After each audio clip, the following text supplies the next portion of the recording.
Hello students, welcome back to your channel NCERT हल्ला।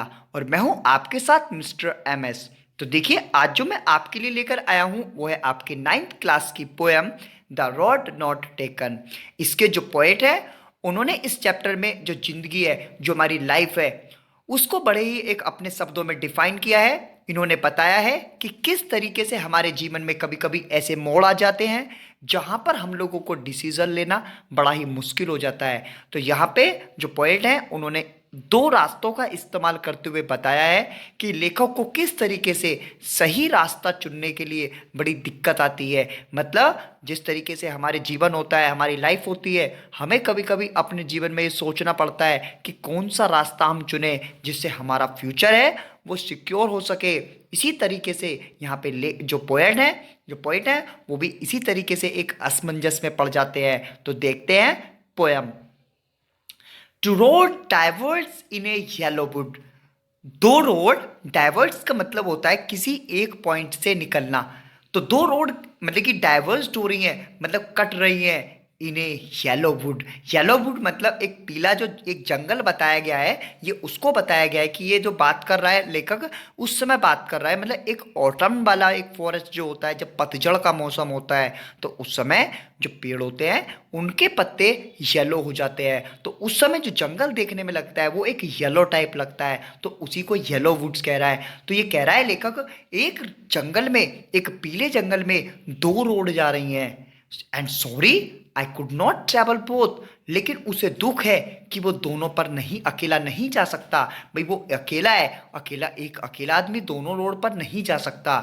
And B one traveller, भाई वो क्योंकि एक इस समय वो एक यात्री है, वो एक मतलब कि वहां से वो ट्रैवल करना चाह रहा है। तो लॉन्ग आई स्टूड, वो वहीं खड़ा रहता है बहुत देर। पोएट जो होता है, पोएट बहुत देर वहीं खड़ा रहता है। And looked down one as far as I could. वो जितनी दूर से उसे मतलब देख सकता था, वो उसे मतलब कि देख रहा था, केवल खड़ा हुआ देख सकता था। To where it went in the undergrowth, मतलब एक जो रोड थी उनमें एक जो मतलब कि कोई झाड़ी वगैरह में जाकर वो अंदर छुप जा रही थी। मतलब ये होता है ना, कभी कभी कोई रास्ता आगे घास फूस जो मैदान होते हैं उनमें वो जाके छिप जाता है, रास्ता उनके अंदर को पड़ जाता है। तो ऐसे ही एक रास्ता है। देन टुक द अदर, फिर लेखक जो जो पोएट होता है, पोएट दूसरी साइड देखता है, जो दूसरा रास्ता होता है जस्ट एज फेयर, जो मतलब थोड़ा साफ था। And having perhaps the better claim, जिस पर उस मतलब कि हालांकि उस पर जाने का उसके पास एक बड़ा ही एक अच्छा साक्ष्य था। मतलब वो उसके लिए क्लेम कर सकता था जाने के लिए। क्यों? बिकॉज, क्योंकि it was grassy and wanted wear, वो एकदम उस पर मतलब अभी एक एक प्रकार से स्मूथ घास सी जो होती है, मुलायम मुलायम सी, जो अभी मतलब कि एकदम घास बिछी हुई है, ठीक है ना। वॉन्टेड वियर उस पर मतलब कि अभी जो है ना ज़्यादा कुछ मतलब कि उस पर चहल पहल नहीं है। तो as for that the passing there, मतलब जैसे वो मतलब उधर पास जाने के लिए करता है, had want them really about the same, मतलब वो दोनों ही एक सी बिल्कुल महसूस होती हैं। वो जो दोनों ही रोड है वो दोनों ही एक सी उसको जो पोएट होता है उसको लगने लगती हैं। And both that morning equally ले, ठीक है ना। जो उस सुबह की बात करें तो दोनों की दोनों ही वो बिल्कुल सेम लग रही हैं। In leaves no step had trodden black, और उस पर जो पत्तियां पड़ी हुई है ना, जो टूटी हुई पत्तियां होती हैं जो रास्ते पर पड़ी हुई हैं, उनमें से कोई भी ट्रॉडन ब्लैक का मतलब होता है एक प्रकार से कुचली भी नहीं है। पैरों से जो पत्तियां कुचल जाती हैं ना, इस तरीके से कोई भी वहां पे कुचली भी नहीं है पैरों से। Oh I keep the first for another day.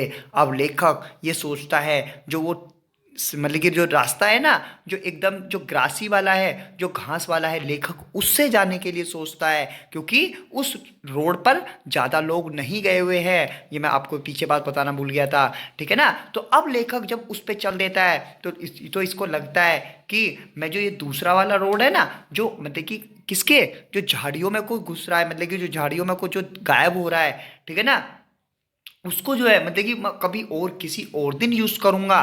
Yet knowing how way Leeds one two way, क्योंकि उसे मैं जानता है, क्योंकि एक रास्ता हमेशा दूसरे रास्ते को लीड करता है। मतलब वो यदि किसी भी रास्ते पर चला जाएगा, लेखक को ये मन में डर भी है, क्योंकि यदि वो किसी एक रास्ते पर चला जाएगा तो वहीं से ही उसे दूसरा रास्ता मिलता चला जाएगा, जिस रास्ते को वो हो सकता है वो कल के लिए छोड़ रहा है, वो कभी वापस ना आ पाए। आई डाउट, वो उसको डाउट है, if I should never come back, कि क्या पता वो कभी वापस, मतलब कि वो आए ही नहीं वहाँ, ठीक है ना। तो मतलब कि कभी ये लेखक जो एक प्रकार से डर रहा है, ठीक है ना, मतलब कौन सा रास्ता सही है, कौन सा रास्ता वो चुने। और यही जो बात है वो हमारी ज़िंदगी में, हमारी लाइफ पे भी सेटल होती है, क्योंकि हम लोगों को भी कई बार ऐसा लगता है कि कौन सा रास्ता हमको चुनना चाहिए और कौन से रास्ते से हम लोग जो है अपने बेटर फ्यूचर के लिए जा सकते हैं। अब देखिए लास्ट स्टैंजा क्या कह रहा है, I shall be telling this with a sigh. अब वो बड़ा जो ना एक अपने आप को बड़ी गहरी सांस लेते हुए ये बात बताएगा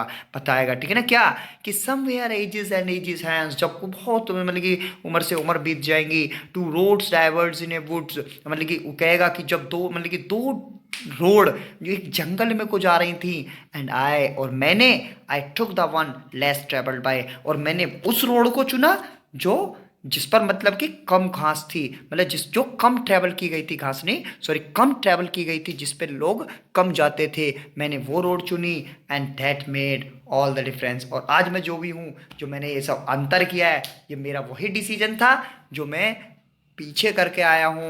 तो यही तो बात है, वो लेखक ने, सॉरी पोएट ने, वो हमारे जो कवि है उन्होंने बताई है कि भाई ज़िंदगी में हमें जो रास्ता चुन लेते हैं और आगे जाके ऐसा ना हो कि हमें उसके लिए पछतावा हो कि हमने गलत रास्ता चुना था, क्योंकि यदि आपने एक बार कोई रास्ता चुन लिया तो फिर आप कभी उससे कम बैक नहीं हो सकते, आप उससे वापस नहीं आ सकते हैं। तो जो एक लेखक की जो ये सीख है, सॉरी पोएट की जो सीख है, आप इसको यदि पसंद आए तो एक बार लाइक जरूर कर सकते हैं, और इसी तरीके की यदि आप वीडियो देखना चाहते हैं तो आप हमारे चैनल को सब्सक्राइब कर सकते हैं और वीडियो को लाइक कर सकते हैं।